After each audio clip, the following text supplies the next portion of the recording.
because I also used to sing in the band. I used to have long hair and cowboy boots, and I used to think I was Jim Morrison. I had all of the attitude and none of the talent. There are people out there that are making vast amounts of money selling their version of self-defense, which is actually not just fraudulent, it's downright dangerous. Welcome to episode 64 of the Optimize Me Now podcast. Ladies and gentlemen, I'm your host, Jamie Keeling, and founder of the Bulletproof Business Academy, where we deliver results-focused business accelerator programs designed to give struggling business owners the tools and tactics you need to survive, thrive, and grow. If you're a business owner struggling in your business right now, or you just don't know how to take it to the next level, then download my Bulletproof Business app at bit.ly bulletproof Android if you're an Android user, or bit.ly/bulletproof business for Apple users. It's jam-packed with everything you need to be successful in business, from free training, quizzes and content to accountability and powerful tools and calculators designed to give you and your business the edge that it needs. Please remember to subscribe to this podcast. Do it now, ladies and gentlemen, and leave us a review on iTunes to help others who are looking for great content. We go out live on Facebook every Friday at 10:30 a.m, so get yourselves over there and connect with me now. My social media handle is @TheJamieKeeling across all platforms. And if you still want more, you can become an official patron of the show to support what I do here and keep this broadcast ad-free. To find out more, just head over to patreon.com/optimize me now. And that is it. Let's get into the show. All the links are in the show notes. So today's guest is, it's a real pleasure to welcome this chap on for a second time onto the podcast today. And it is the awesome Mr. Matt Stait. Really enjoyed talking to him the last time round. And he's got a new book coming out that he's been working on. And so he's coming on the show today to talk about that. Matt started his martial arts career in the late 80s, actually, in amateur boxing. After years of studying disciplines such as karate, kickboxing, Olympic wrestling and MMA, and taking part in many successful competitions, he then moved on to self-protection, where he found the Israeli systems of Krav Maga and Kapap. It's Kapap. Matt has appeared on television. He's been part of a short film that's been shown at cinemas nationwide. He's worked in the security industry for many years, covering roles as diverse as being part of the close protection team for the Saudi royal family, venue and personal security for bands and celebrities, and pub and club security, giving him an understanding and insight into real-life applications of self-defense. He's also the best-selling author of The Modern Samurai, a revealing look into the world of the private security industry, and one of the most qualified and decorated martial artists I've ever come across. So it's my pleasure to welcome you to the show once again today, Mr. Matt Stait. How are you, sir? I'm great, thank you. Good morning. Thank you, as always, for that fantastic introduction there. It always appears that I'm far more important than I actually am. A lot of people say that when I introduce them, because I make a point of doing a lot of digging on my guests before they come on the show, and obviously I've already done that for you for the last time you came on. And a lot of people, when I read back all of their life's accomplishments, are like, "Holy fuck, was that me? Did I do all that?" Yeah, it's that's part of the reasons for writing some of the books and things, was to actually sort of document the travel from A to B and how I got there and some of the things that I did, and more importantly, the people that sort of were instrumental in helping me along that journey. Because as we all know, you can't do these things by yourself. There needs to be people in place and people you can learn from, who are going to support you and give you the confidence to do that and pick you up when you fall down. All of those good things. Absolutely. And it's an important thing as well, I think. I think the reason a lot of people are shocked when I read back their accomplishments is because oftentimes, especially very driven people, are always focused on what's ahead, right? And that's quite a good thing to do, because you've got to have goals, you've got to have a vision you're working towards. But I suppose one of our flaws or failures is that we don't often stop to look in the rearview mirror and just consider, holy crap, look how far I've come, look at all the stuff I've achieved. No, absolutely, yeah. It is actually sort of critical, isn't it, to do that, because to move forward, I think we all sort of springboard from the experiences of the past, and the achievements that we do are incremental, aren't they? I mean, if you're going to be a world champion in whatever your discipline is, you don't just wake up one morning and become a world champion. You incrementally achieve that goal over time, and you enter low level competitions, then you get more advanced, and you go into more advanced competitions, so on and so forth. You don't just fall into it and become one overnight. It's a long road and a long journey. Any success really is, isn't it? It's that thing that they say about an overnight success took 10 years to get to. That's right. Yeah. Very true, isn't it? Absolutely. And looking back as well on your accomplishments, like, we'll talk about the analogy of climbing a mountain, because that's a great analogy for what your book's all about. But it's important to look back to see how far you've come, to give perspective on what's left to go, because it's very easy. And climbing a mountain is such a great analogy for this. So I love that you've used that. When you're climbing a mountain, you've got various false summits, and you think I can see the top, and then you get there and you're like, oh no, I've got another 300 meters to go or something. And it can be quite demoralizing when you see how far sometimes you still have to go, without the perspective of seeing how far that you've come.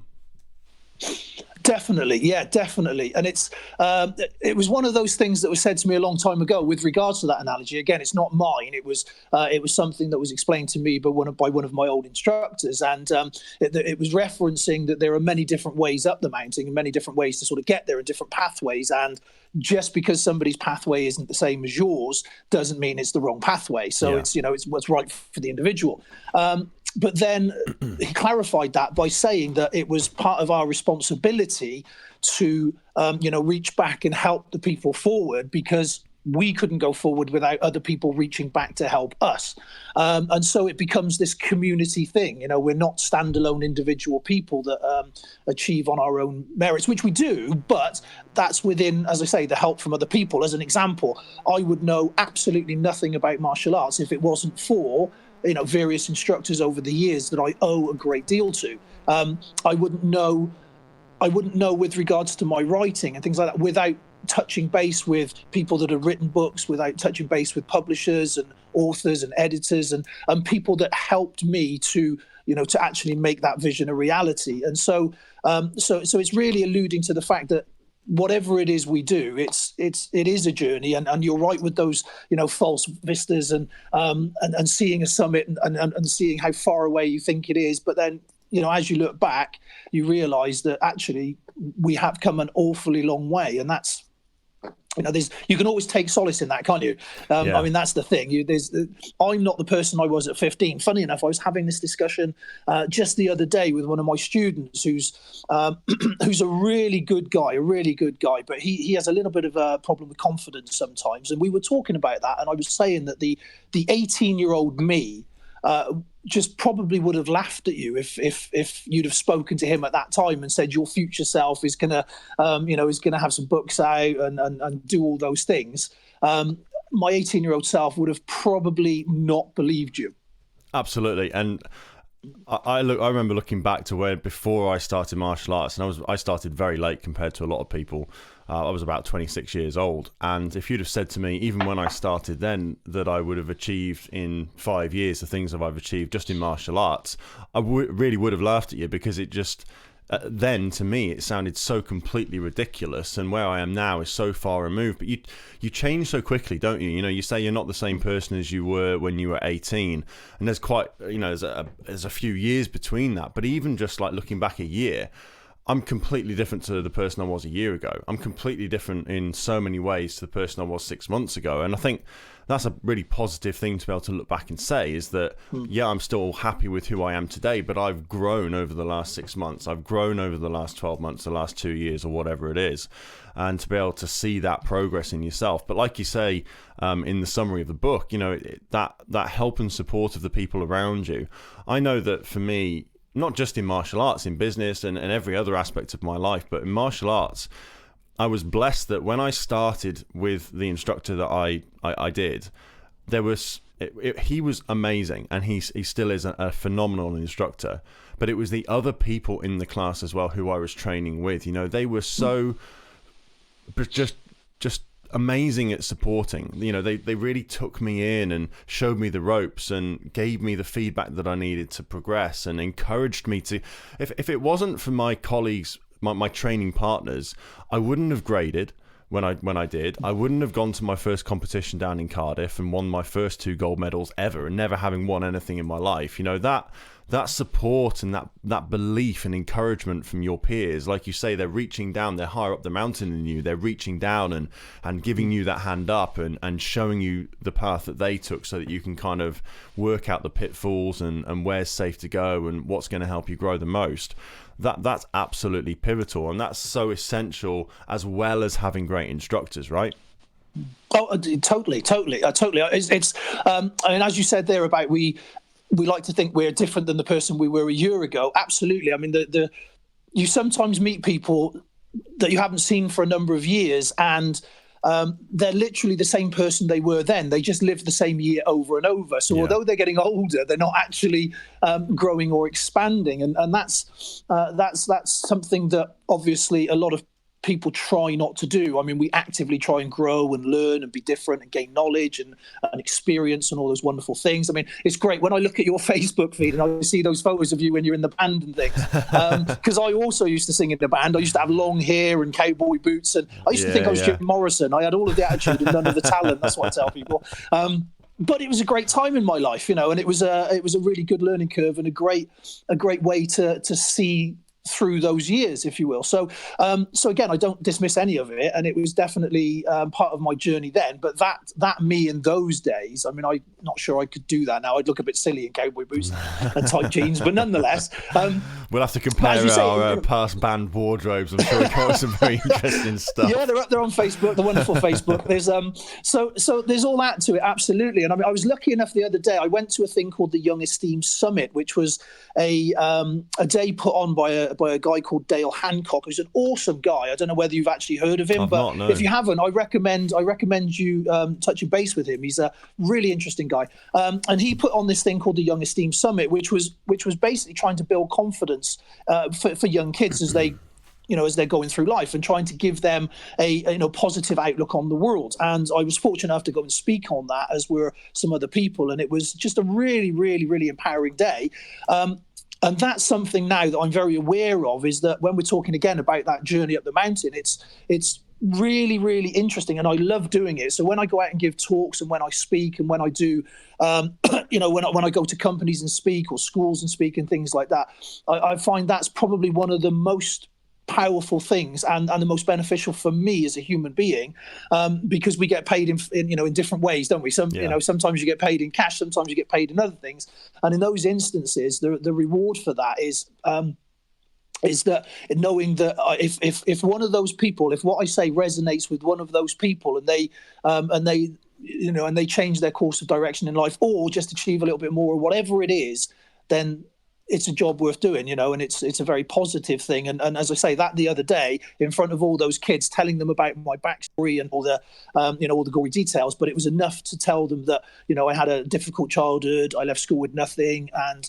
and I'd gone on to achieve success in various fields, and it's entirely possible. It's more than possible. Yeah, 100%.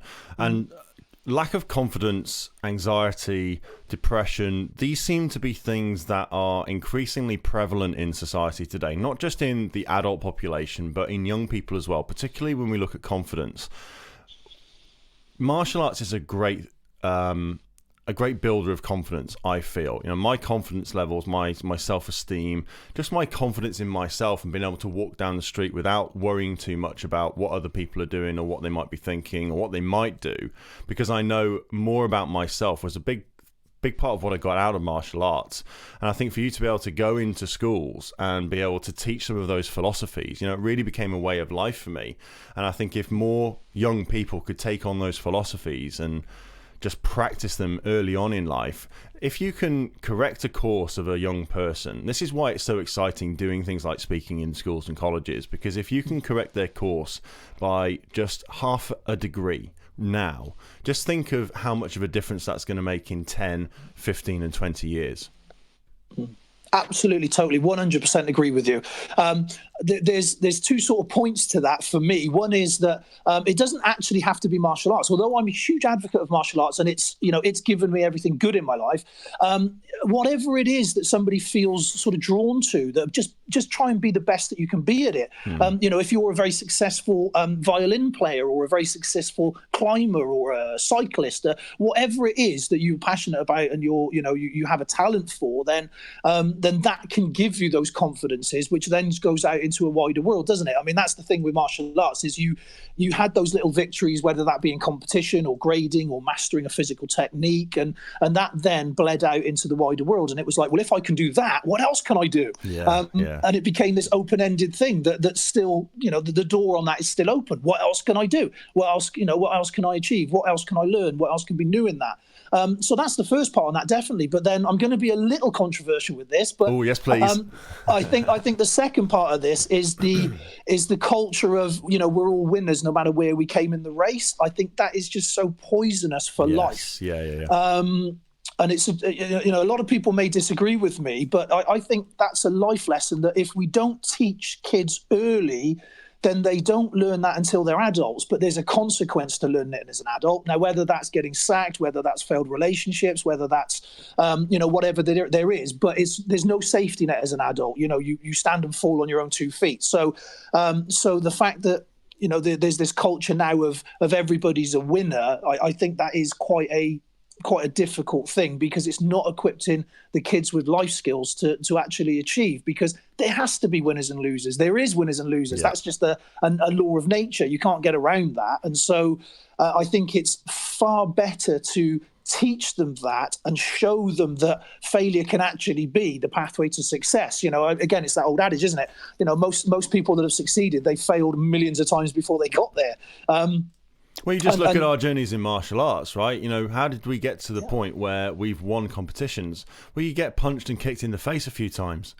Failure is the path to success. As far as I'm concerned, I've not achieved anything without having failed a few times at it first. Even from the moment when we start walking, you stand up, you balance on your 2 feet for a second, and then you fall flat on your face.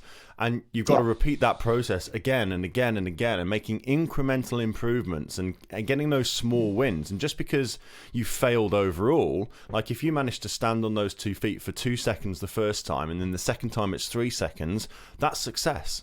You're moving forwards. Success is not this destination that you reach. It's not your achievements. It's progressively achieve something of value, achieving something of meaning, achieving something that's going to make a difference in your life and others.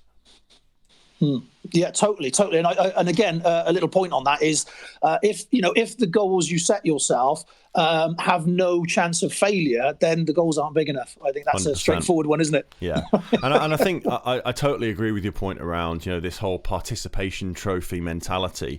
I see it in my kids' gymnastics, and it's very easy. Like my two eldest boys, they're almost 3 and 4.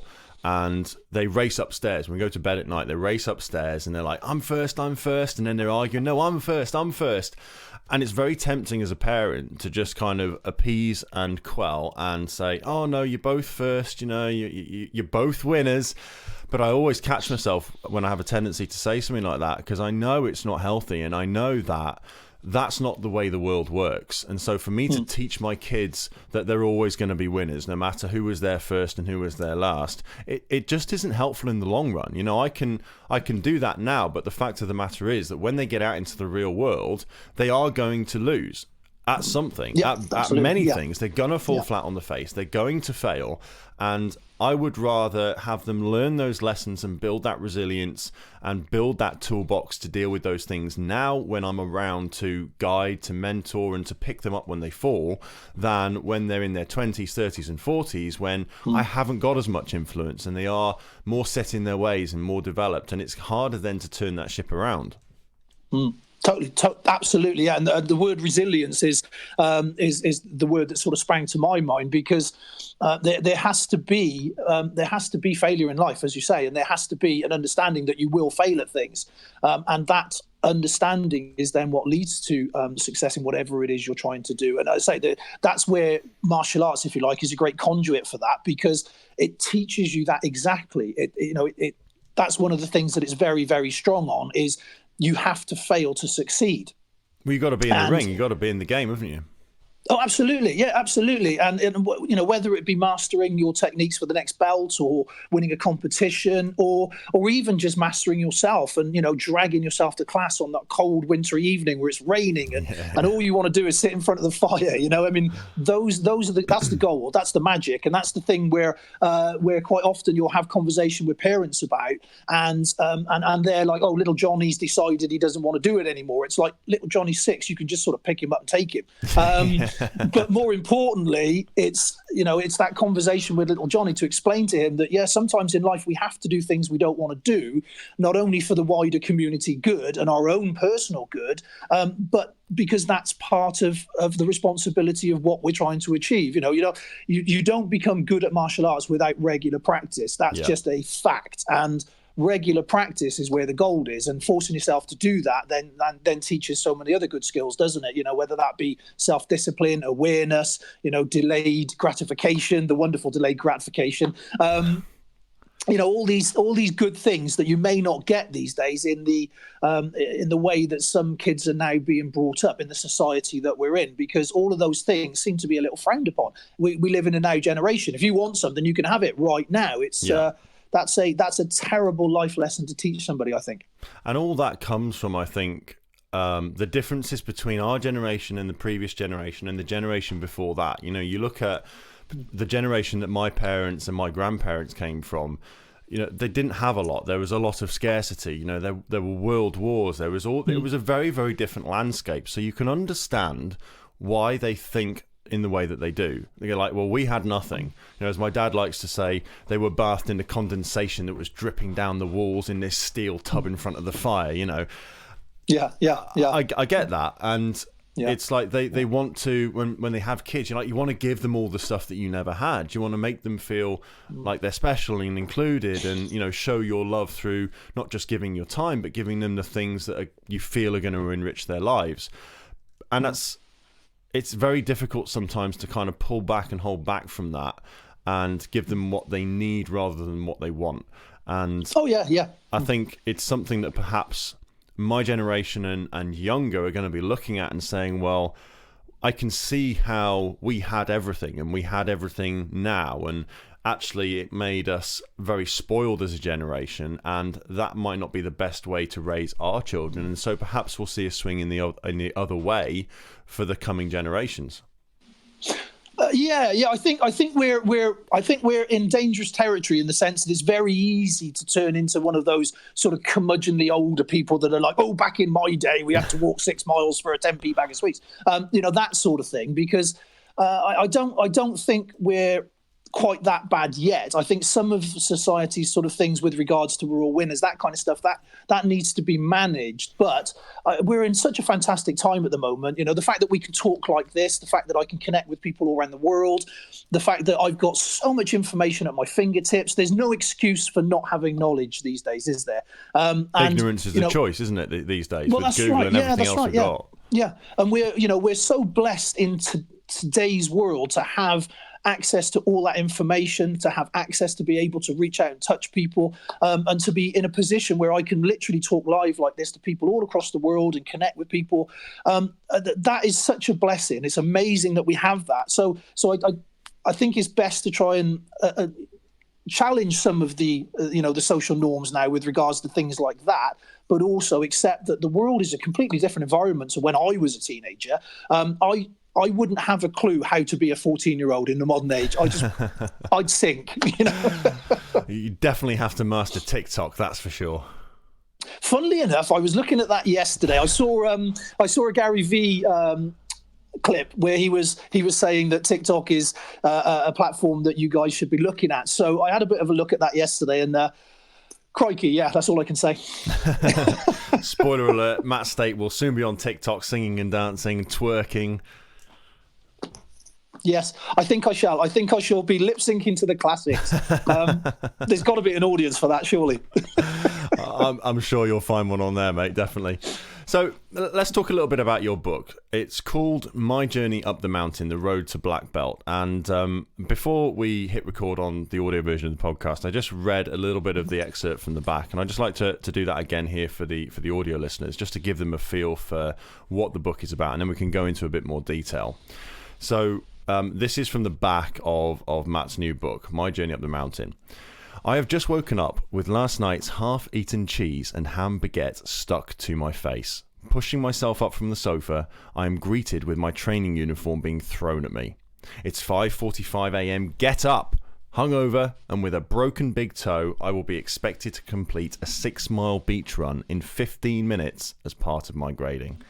Now, there's a whole bunch more there, but that in and of itself is just like 6 miles in 15 minutes. That sounds crazy.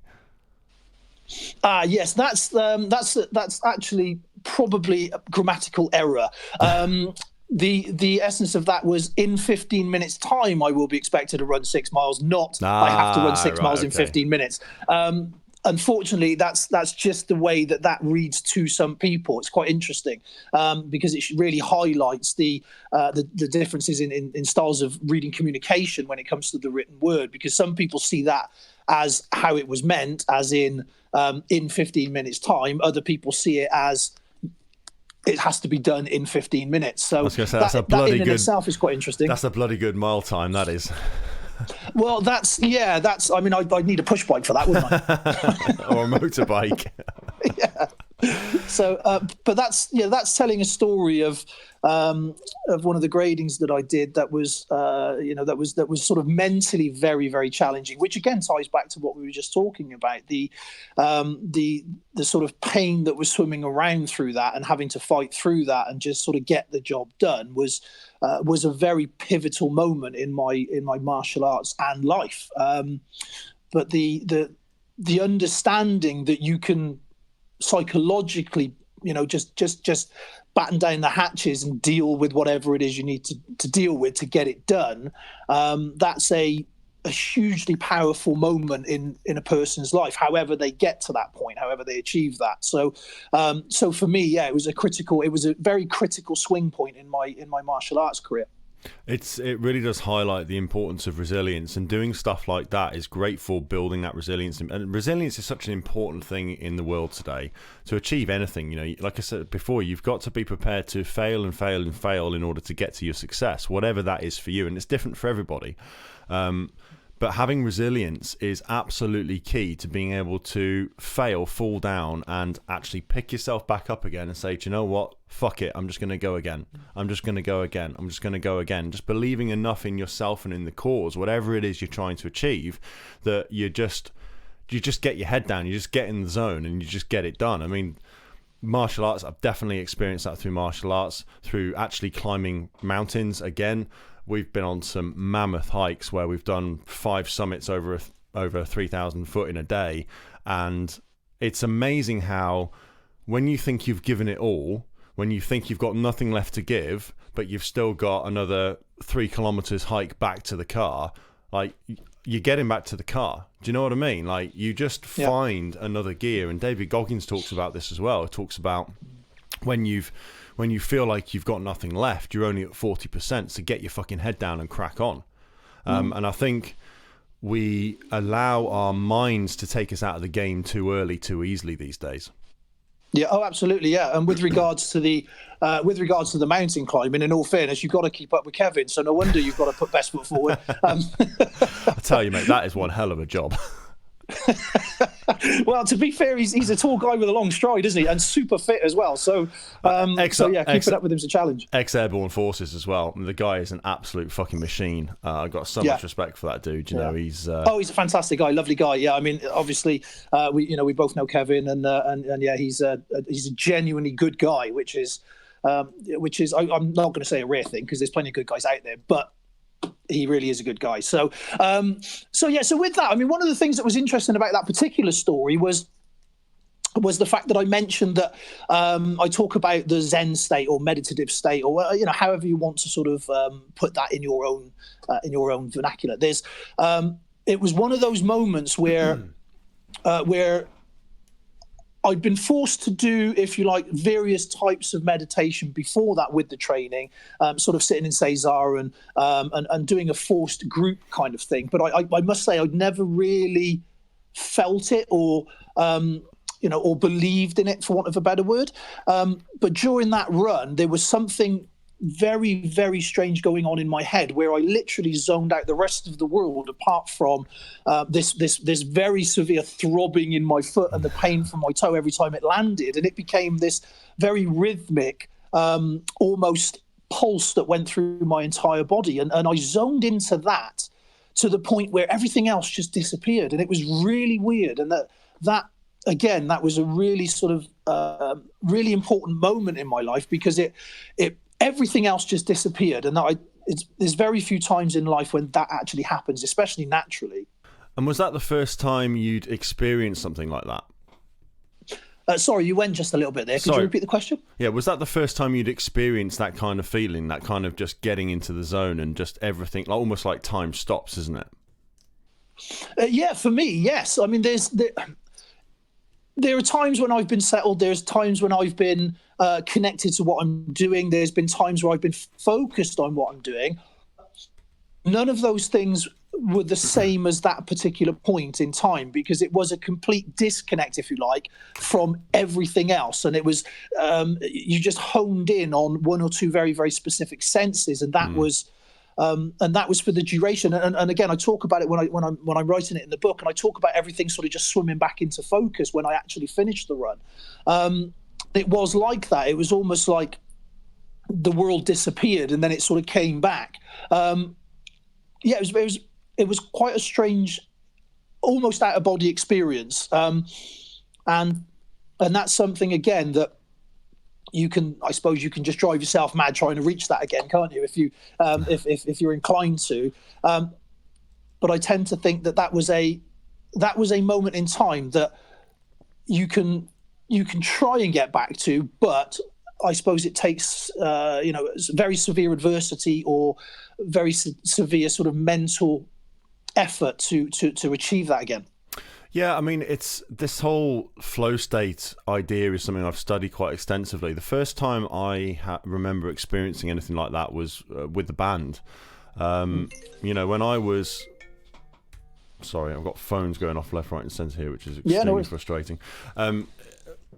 When we were playing gigs, and, it wasn't every gig, some of them were absolutely diabolical, but sometimes when we were all just completely in the zone, it was like the music was flowing through us, and it was like an out-of-body experience, like you said.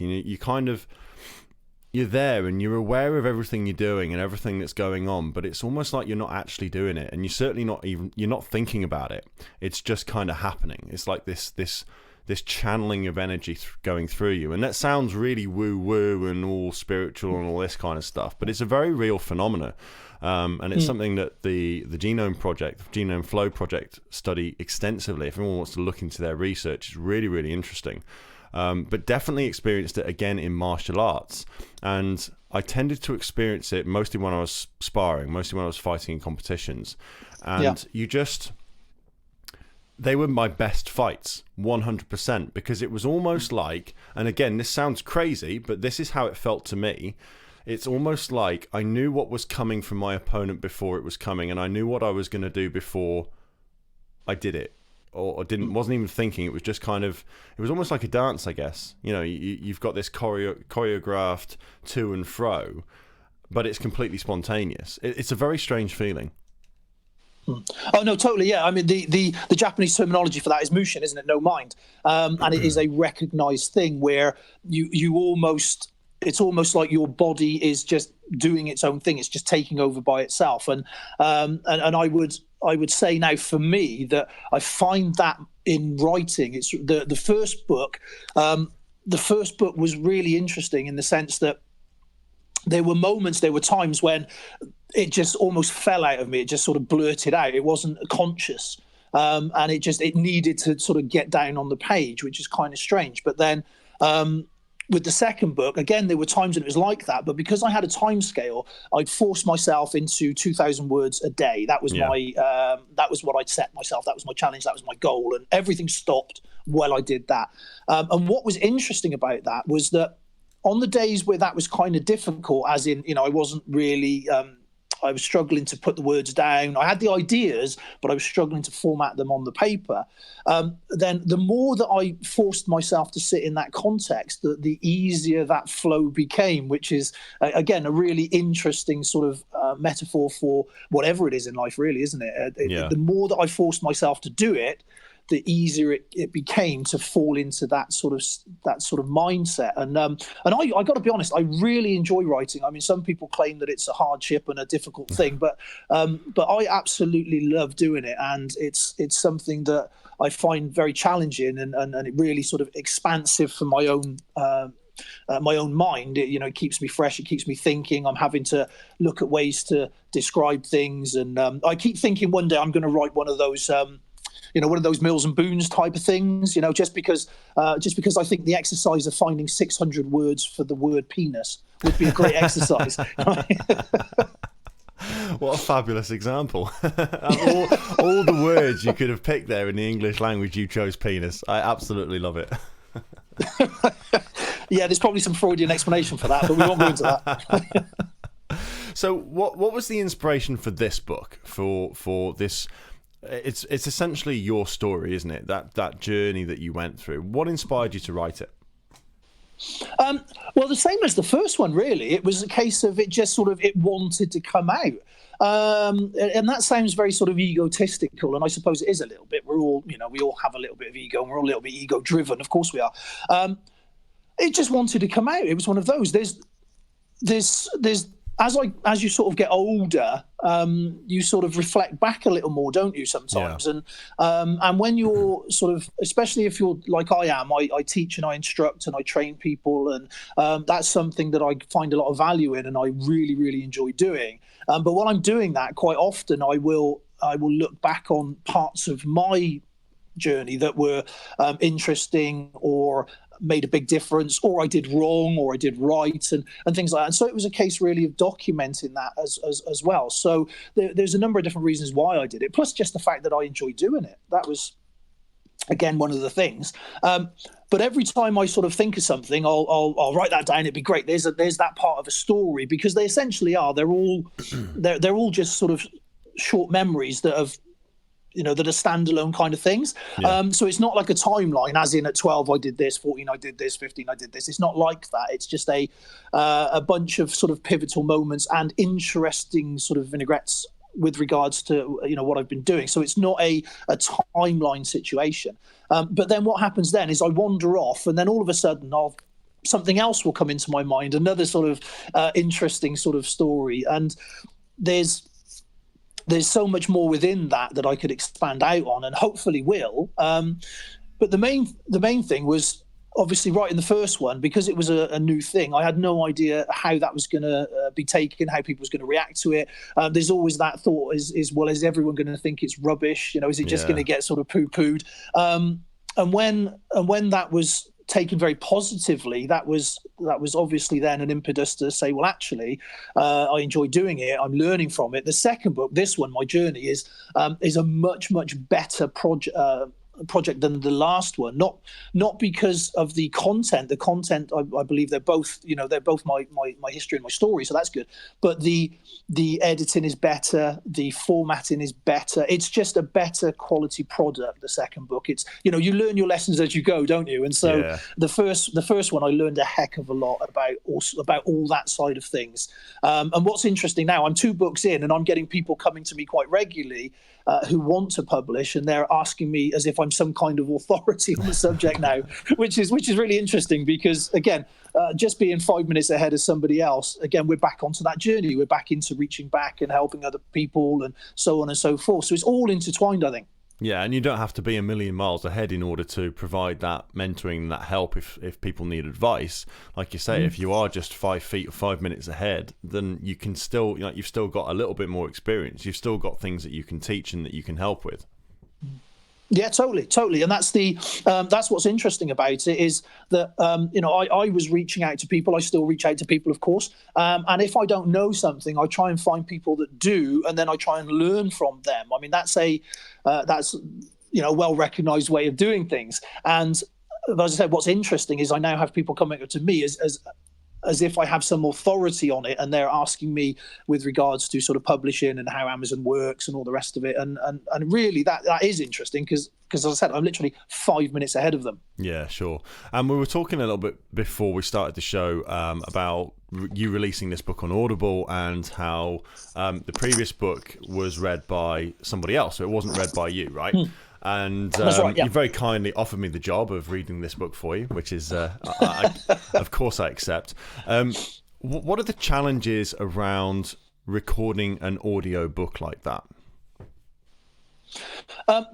Well, as I mentioned a little bit earlier, the main problems really are time and finances. They're the sort of stumbling blocks for people, because to read a book takes, obviously, if you're just reading it through, that takes a certain amount of time. But then if you think about all the editing that goes with it, all the takes that you need, all the cutting, again, taking out the ums and the ahs and the little coughs and all those sort of things, and making it to the standard that Audible accept, that's a challenging thing. Plus, you then need to have all the right equipment. You need to understand how the technology works. And all of that is, you've got to invest a lot in that time and money. And so there's the problem with that. So if you wanted to do it yourself, then you would need to go into a recording studio. You'd have to have, professional people to do that with, or at least a good knowledge of how to do that yourself. But then there's the time constraints on that. And so there's that side of it. But then what you can do is you can profit share with narrators. So Audible offer a service where you basically tender out your book and people come back to you and offer to narrate it on a 7-year profit share of 50%. So basically it's 50-50 of any profits after Amazon have taken their cut. It's a growing market massively. Audibles are just going through the roof. But I do think it fits some books better than others. I'm a huge Audible fan. I'm listening to Audibles all the time. In my car now, whenever I get in my car, there's an Audible on. Yeah. Normally, it's somebody shouting at me, telling me how to get my life in order, which is great because it's there's so much.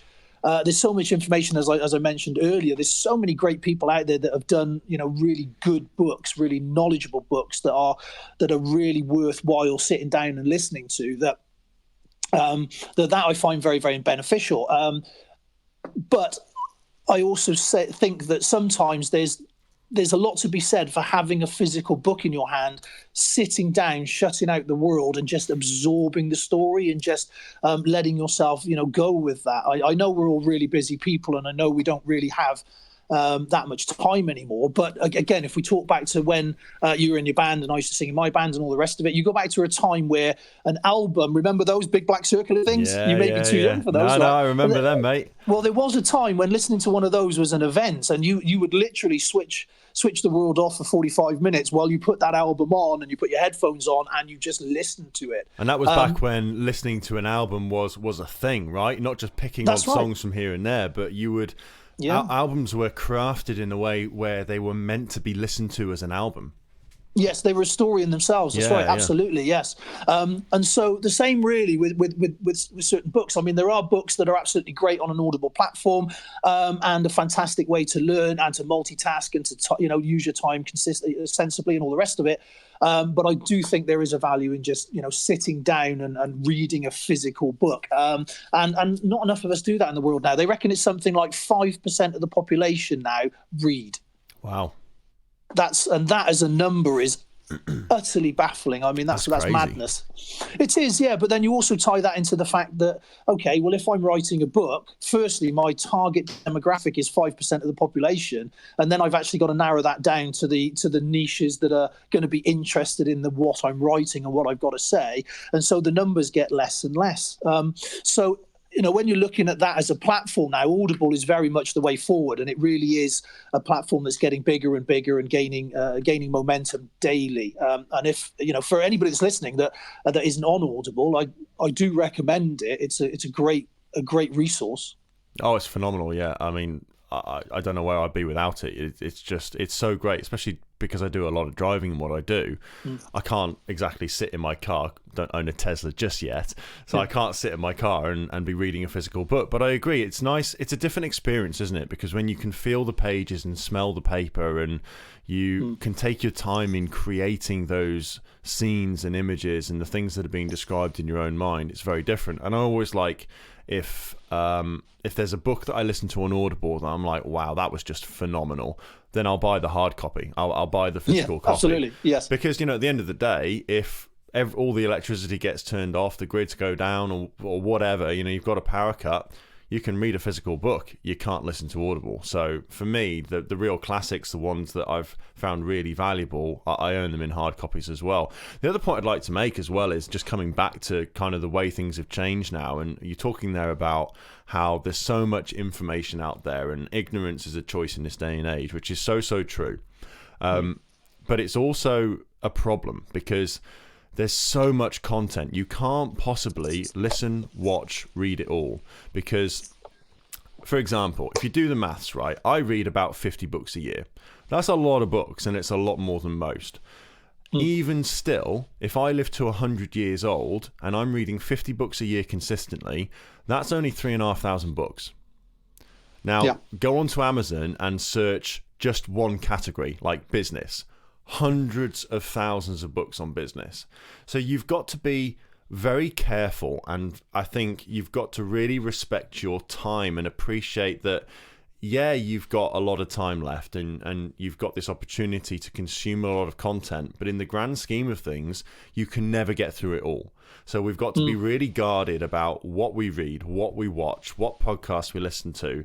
You've got to be clear on, like, what do I need right now? What do I need to be inspired by? What motivation do I need? What knowledge do I need to help me overcome a challenge or take my life or my business or whatever it is to the next level, and go after that stuff. And even just finding the good content, the good books, and rereading those, because every time you go back to a book, you read, see, hear something different, something that you like. I've gone back to books and been like, that wasn't there the first time, but it definitely was. I'm sure it was, but you just don't hear it. And the thing is, as you grow and you evolve and you change, the things that you hear then in the content you listen to changes as well. You see things, you understand things in different lights or new perspectives, and that's really powerful to sometimes go back to old stuff as well. Yeah, well, as you said, as we mentioned earlier at the start of the conversation, where you were saying about, I'm a different person than I was a year ago. So you'll pick up different things from the same book because you have a year's more knowledge and a year's more understanding on things, and so you see different things within it. Absolutely, but I mean, for me, when it comes to being time sensitive and what I want to try and put into my mind, one of the best things I ever did was I stopped watching television about 3.5 years ago. I switched it off, and I've never switched it on since. So it's not that I don't watch things, because I will cherry pick certain documentaries and certain things that are of interest to me, but I just don't watch television anymore. And that, when people say I've got no time, and you actually say to them, well, okay, what do you do after work? Quite often they'll say, well, I sit for 2 or 3 hours in front of the television. And it's like, right, well, there you go. If you add those couple of hours up every evening, and you think all of a sudden that I've got no time suddenly equates to 10, 15 hours plus per week that you could be using to, gain knowledge, learn new things, create a new business, whatever it might be. So it's this huge time vacuum called a television that so many people are committed to in their life that they put it in the corner of their room. They organize their furniture around it. Their social lives are to do with what time a certain show is on and things like that. And that's not dismissing that, each of their own. But I found, for me, being in television was the number one most positive thing I've done. And that's fine. Like, if you want to spend all day or all your spare time watching TV, power to you. Like, there's no right and no wrong here, but don't then go and complain that you haven't got time to do X, Y, and Z, right? Because in fact, this has been studied. Most people in the Western world waste between 5 and 6 hours a day.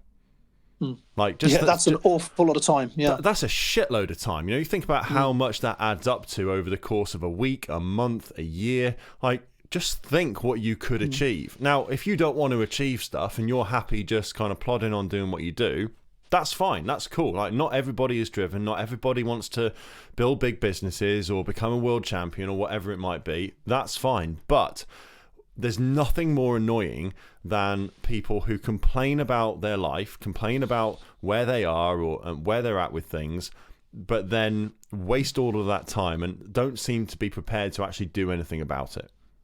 Yeah, oh, totally, absolutely, absolutely. And more importantly as well, I think we may have touched on this last time, I can't recall, but it's something that is becoming more known to people now. And that is, as much as you will have a diet for your food and a commitment to eat clean and healthy and put the right things in your body, more and more people are now seeing the benefits of that to your mind as well. I try and make sure that the things that I watch are positive, the people that I pay attention to are positive. I try and make sure that I'm gathering knowledge from that, and it's not things that are actually going to bring me down. So, I'd much rather watch a podcast of a guy that's achieving in life and doing great things and is saying I can, not I can't, than I would to watch a program on why the benefit system is bleeding us dry, or one of those dreadful sort of Channel 5, Channel 4 shows where they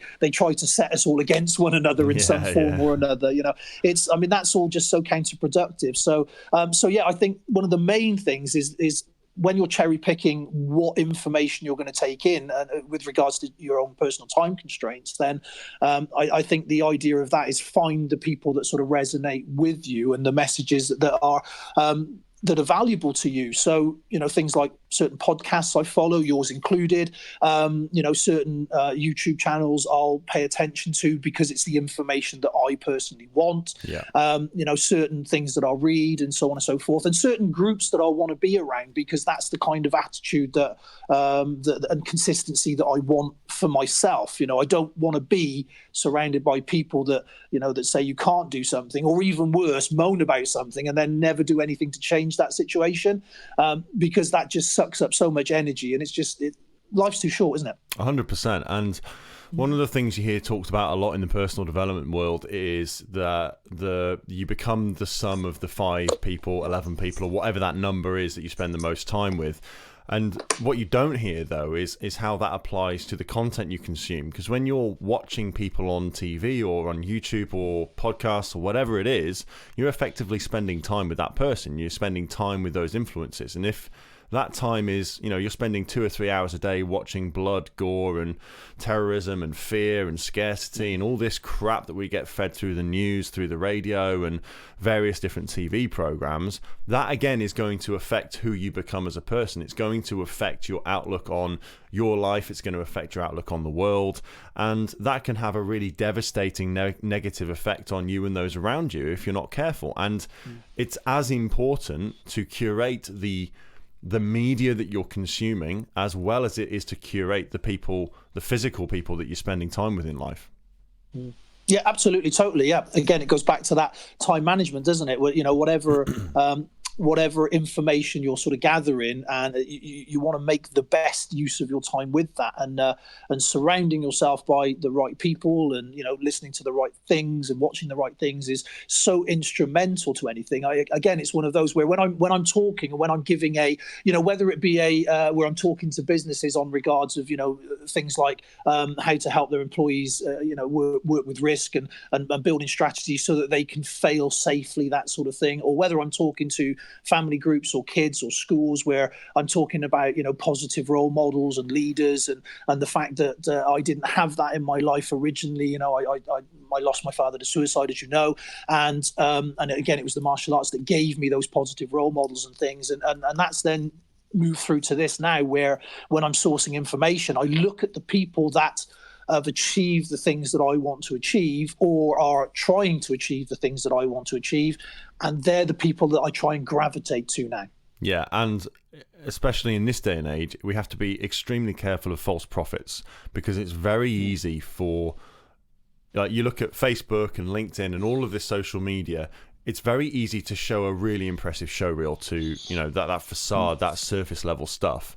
And there are there's a lot of people in the industry trying to do a lot of good and with pure hearts who really want to serve and really want to make a difference in people's lives. But equally, there is a shit ton of people, it seems, who are just shysters and snake oil salesmen who are just taking people's money, and a lot of it, for not a lot of real results. And so it's really important that not only you find people that you resonate with, but people who you can verify the results that they've got, and that those results are what you're trying to achieve as well, like you've said. Yeah, no, totally.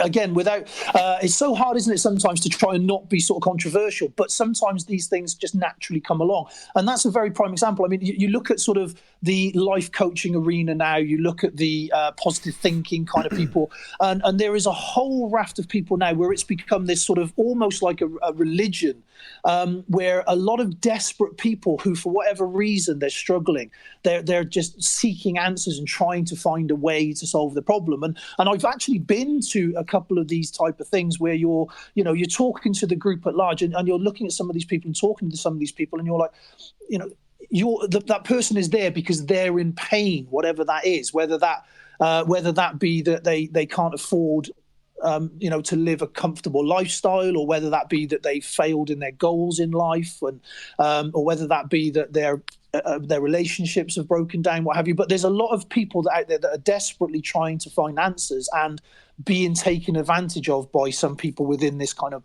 market sector, if you will. So absolutely, and I totally agree with you. So you do have to be very careful on that.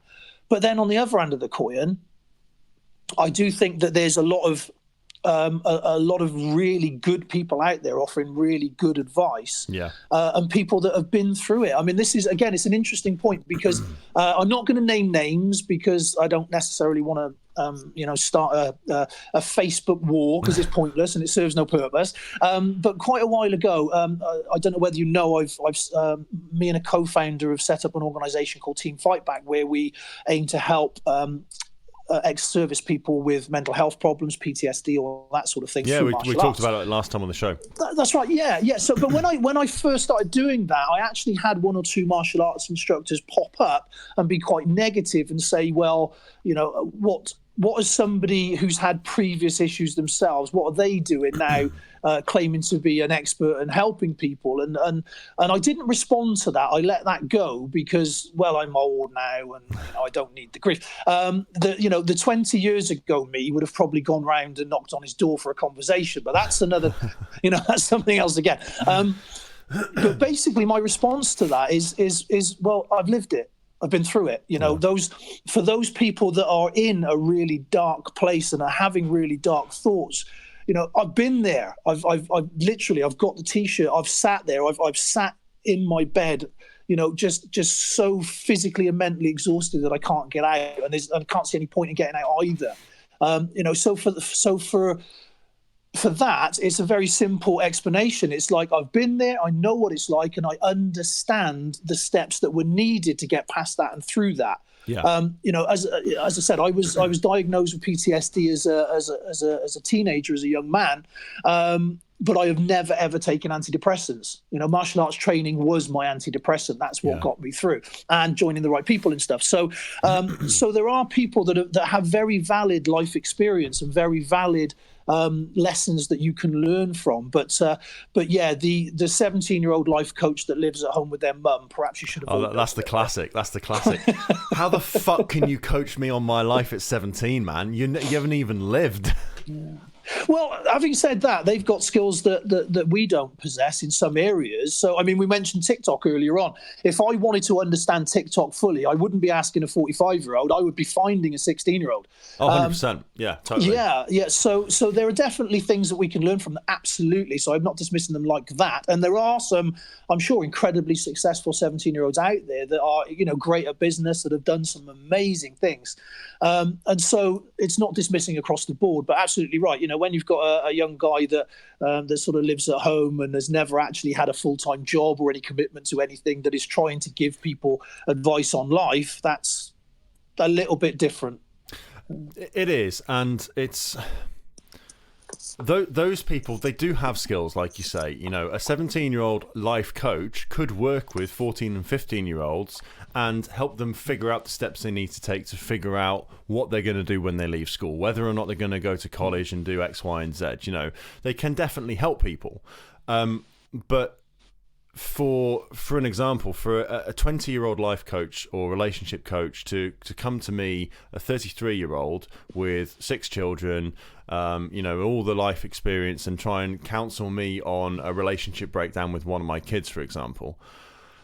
Now, to get a certificate and do some basic coaching qualifications, that's going to give you a platform off which to make a start with something like that. But for me, I'm a big believer in having been through the experience, and I think what you were talking about there is absolutely key. It's like you've been there, but you've been through it. You're not there, right? You've not only been there and felt what it's like to be in that space, but you've been through and know the steps that you took to get out of it, and you're out the other side. Now you're looking back and saying, right, I know what it's like to be there. I know how to get out. So I want to add value and help other people who are feeling the same way or stuck in the same place to get out as well, so that they can live better, more fulfilled lives. And that experience really does count for a lot. But if you're still there and you haven't yet got out, you know, if you're a wealth coach and you're still not making a lot of money, are you really qualified to be giving financial advice like that?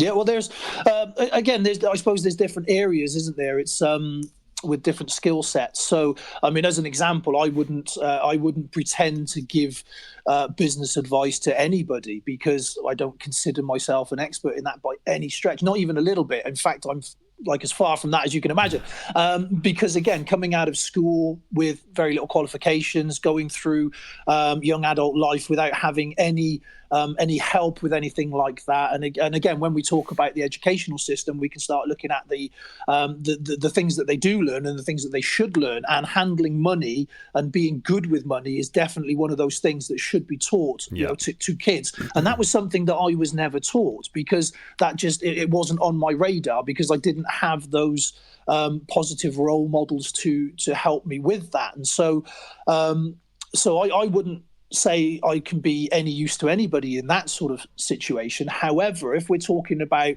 building confidence, if we're talking about just getting things done, action in a process, making a decision that I want to do that, and then making the steps to achieve that sort of thing, then then I can say categorically that yes, I've got a proven track record of being able to do that, and I can do that. So I think it's knowing which lane you need to be in, really, and not trying to be something for everybody. Yes, and the best example I can think of this in my personal experience since starting my coaching business is I don't have any business coaching qualifications, but I do have over a decade's worth of experience working in a real 7-figure business, doing real 7-figure business stuff. And that's what I draw on when I'm working with my clients and my accelerators. And there was this instance where I was working with a client and we were looking at their company accounts for the year, and I could see some things in there, and obviously won't go into too much detail for confidentiality reasons, but there was something in there that I was like, that could potentially be a problem for X, Y, and Z reasons down the line. And he went back and talked to his accountant about it, and they said, oh, no, that's not the case, blah, blah, blah, blah, blah. Fed him a bit of a story. And an accountant is quite a professional person, very highly qualified, very well respected in lots of senses. So if you haven't got that experience, it's very hard to go against an opinion like that. And if I hadn't had the experience of dealing with this particular issue in my own business, I wouldn't have had the confidence to turn around to him and say, actually, your accountant is wrong. This is the way that it is, because I know that because I've been there and I've done it. I've experienced this exact same thing, and I know what effect that had on the business down the line. So your accountant can tell you whatever he likes, but I know because I've been there and I've done it. That being able to do that with that level of clarity and confidence and go against the grain for someone who is considered a professional in that field, that's the difference between someone who's got a qualification and someone who's got experience. Oh, totally. Yeah. Again, it's one of those where what I tend to find is with people with professional qualifications in whatever field, quite often they are trained to think and act a certain way and follow a certain pattern. And that's not to take anything away, because it's, they're proven ways of doing things. However, quite often that comes with the caveat that they struggle to think outside of the norm and to problem solve in other ways. Whereas somebody that's sort of learned through doing, that's a different learning style and with a different outcome, isn't it? And usually the people that have learned through doing, what they've done is they've become very, very good at problem solving and looking at it from 20 different angles to find the best fit for that. There's definitely an argument for both camps, isn't there, really? And it's just a case of figuring out, what can you take the best from either of those things. So as an example of that, I learned the structures, the principles, the basics of martial arts through martial arts training. I learned how to apply it through all those years on the doors, because you had to problem solve in the moment. You had to firefight in the moment. Stuff happened that wasn't, that was outside of your particular field of experience, and so you had to look back on what you did have and figure out how to jump into that particular problem and solve that in the moment. So, training in the dojo and the situations in a competition scenario, very, very different to being on the street on the door. Very different. Oh yeah, very much so. Yeah, very much so. And I mean, I teach a lot of conflict management now. And one of the things that I teach aside from that, I teach assertiveness training, and I teach people how to say no. And that's really interesting, because so many people are like, well, surely that's an easy thing. But you'd be amazed how difficult people find that, especially if you're in some kind of front face deal with people that want a very specific thing, and you have to close those doors down, but do it in a way where it's not confrontational, and hopefully it's not going to leave them feeling like they've been treated unfairly. So that's actually a skill set in itself. But when we're looking at confrontational stuff, assertiveness stuff and things like that, there are lots of people out there that have book knowledge. But again, it rolls back to the fact that actually it's the people that have done it or do it that have the most relevant knowledge, because they're doing it. Yeah, 100%. And again, a great example there is, would you rather work with a book coach who's released a book, or one who's just done a course in releasing a book? Well, you're going to pick the person who's actually gone through the process and released the book every time. Yes, absolutely. Yeah. Again, it's one of those where it's hard, isn't it? Because you can't just say everybody across the board, because there are some people out there, I'm sure, that are absolutely awesome at what they do through study, and they've collected a lot of data from people that have been through it and done it, and they've put that together to create a knowledge base that is very, very worthwhile. So I think a mix of the two is probably the sweet spot, isn't it? Yeah, I'm being very general. I'm just trying to be argumentative. Yeah, no, it's totally get you. And again, a few years ago, I would have risen no problem and been argumentative as well. The amount of times I've had conversations on Facebook with the whole, what are you teaching self-defense for? You've never had a fight. But it's such a redundant argument. However, it still goes on. It still goes around, and that's a fine example of that particular conversation, because there are people out there that are making vast amounts of money selling their version of self-defense, which is actually not just fraudulent, it's downright dangerous, because people are coming away from that with a self-belief and a self-confidence that is founded in nothing. And then when and if they do actually need it, then they come unstuck quite quickly. So and martial arts is a great example of what we're talking about here as well, isn't it? If you go back to kind of the 70s and the 80s and even into the 90s, you look at how many false prophets there were teaching martial arts, say in inverted commas, when it was no martial art at all.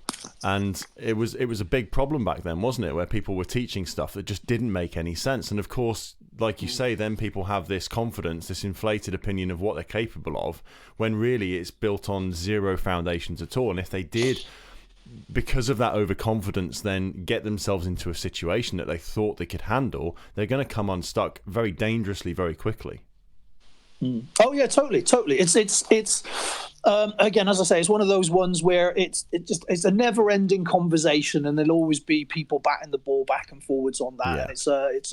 And I mean, an easy way to describe it is one of the I think he is the the market leader in the UK, at least, for martial arts and family martial arts. I mean, his franchises, from what I can gather, are hugely successful, and he makes a massive amount of money from it. But the industry at large, actually, they don't value his actual martial art content. And so that would be an example of that, in the sense that, hugely successful as a business model, but the industry doesn't really value the content of what he's teaching, which is kind of strange. I mean, I don't know one way or the other for sure. But then you've got guys that are absolutely amazingly skillful at what they do, but they're really rubbish at social media, at marketing, at any of the things that they need to do, writing copy, whatever it may be. They're absolutely awful at that. And so they're losing the race. As we move forward, they're the people that are being pushed out, even though they're the most valuable members of this particular this particular niche, if you will. So I don't know how that translates across to other things, but I would imagine that that's probably an issue across the board for not just martial arts, but for the majority of people, because the world we live in now with technology and the advancements are so quick.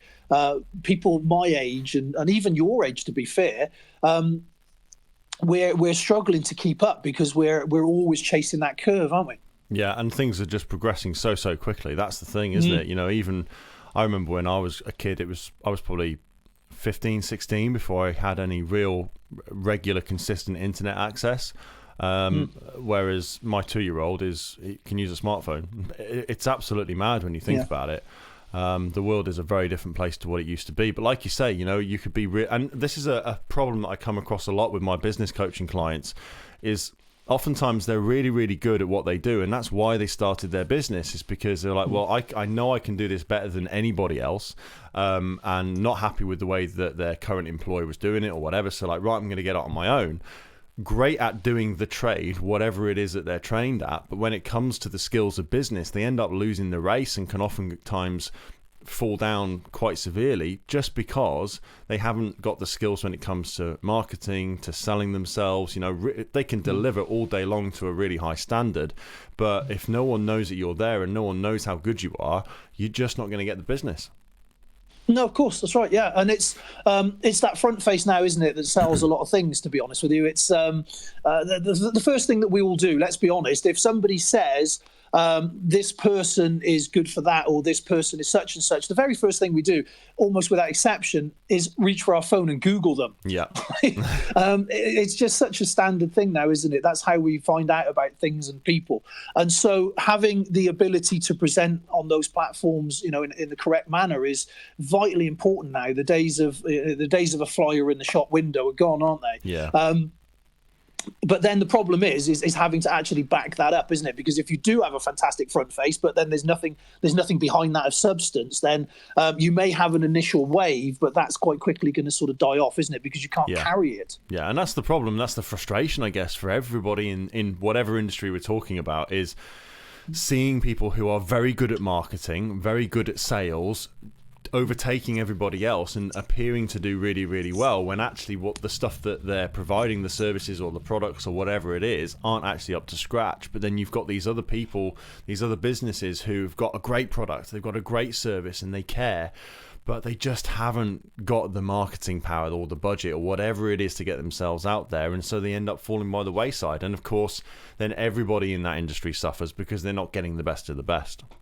Yeah, well, I mean, the thing is, you can say it for what it is, right? So if I was a hairdresser, I'd be very good at hairdressing. I would not necessarily be good at accounts or advertising or copywriting or graphic design or anything like that. And there's such a huge raft, of that now, that is it's necessary in this day and age that people just, they're not necessarily very good at it because they've never learned, but also it's not something that they have a natural affinity with. So, that's a really big issue, because as an example, I love to teach people. I love to speak. I love to go out in front of people. I love the sound of my own voice, let's be honest.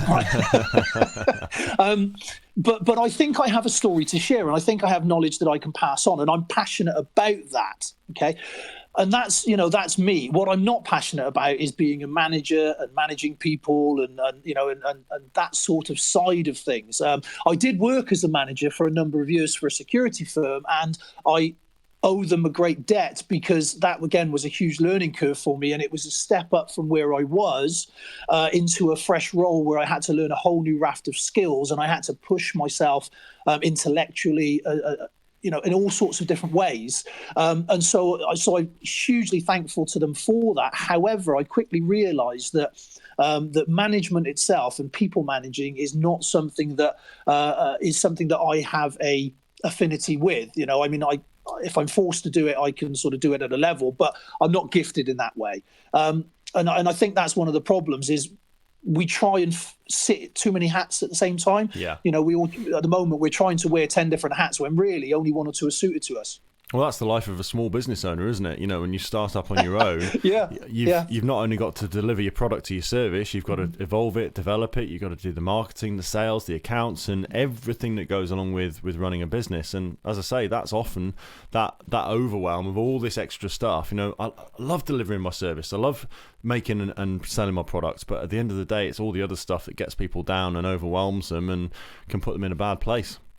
No, totally and absolutely. And again, it's both a blessing and a curse, isn't it? Because in the sense that, yes, it's a curse because it needs to be done, and it may not be something that you either enjoy or are good at, so on and so forth. But it is a blessing because it forces you to grow, and you have to adapt and overcome. And as you said, the you a year ago is different to the you now, and that's the kind of vehicle that makes that happen, because you're forced into growing as a person and learning new skill sets and overcoming obstacles that then help you then to do the same at the next level. And it's, that's, as I say, it is a blessing and a curse, I think. Yeah, totally. Listen, Matt, I'm gutted because I'm going to have to wrap this up now, and I'm having a fantastic time. I always love chatting with you.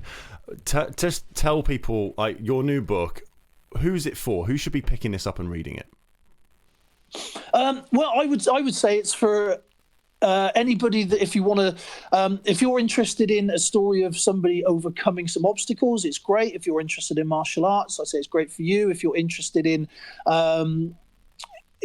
ways, if you like, and strategies to overcome things, then it's great for you. If you just like a good read, it's great. I mean, the feedback that I get is that it's the same. The first one is it's like chatting to a mate in a bar, and the stories are descriptive, and so it's very positive, the feedback I'm getting. So I don't think you have to be a martial artist to appreciate the book, in the same way that I don't think you have to have gone through any kind of adversity to appreciate it either.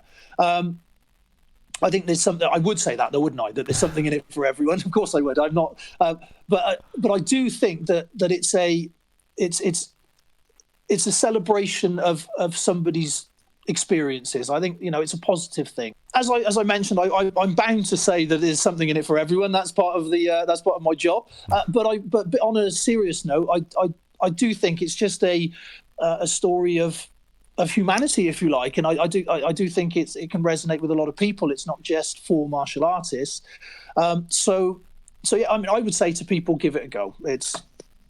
The wonderful world of Amazon means you can download a couple of chapters for free now. You can have a preview look, see what you think, and if it sounds like something you might be interested in, then I would say it's worth a read.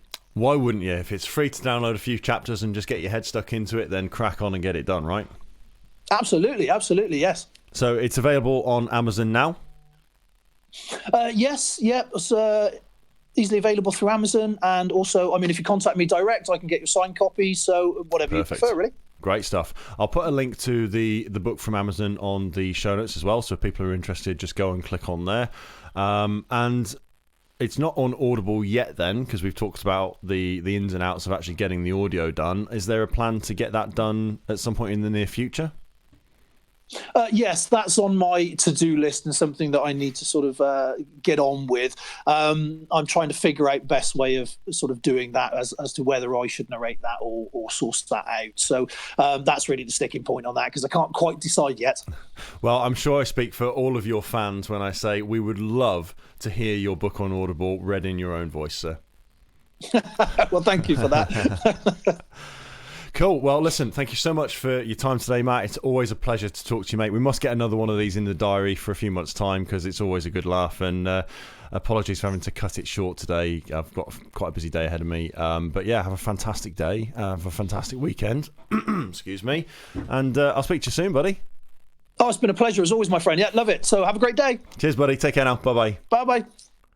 And that, ladies and gentlemen, is the one and only phenomenal Mr. Matt Stait. Always a pleasure talking to that man.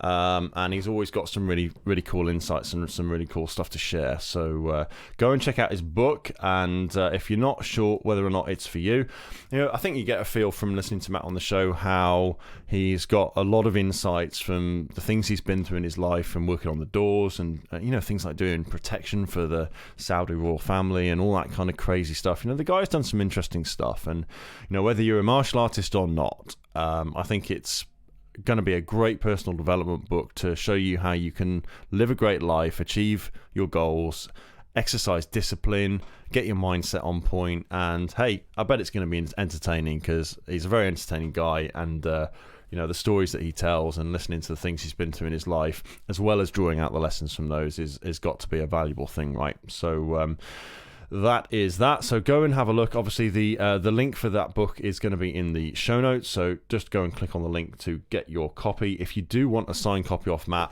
just drop him a message. I'm going to put his social media details and stuff in the show notes also.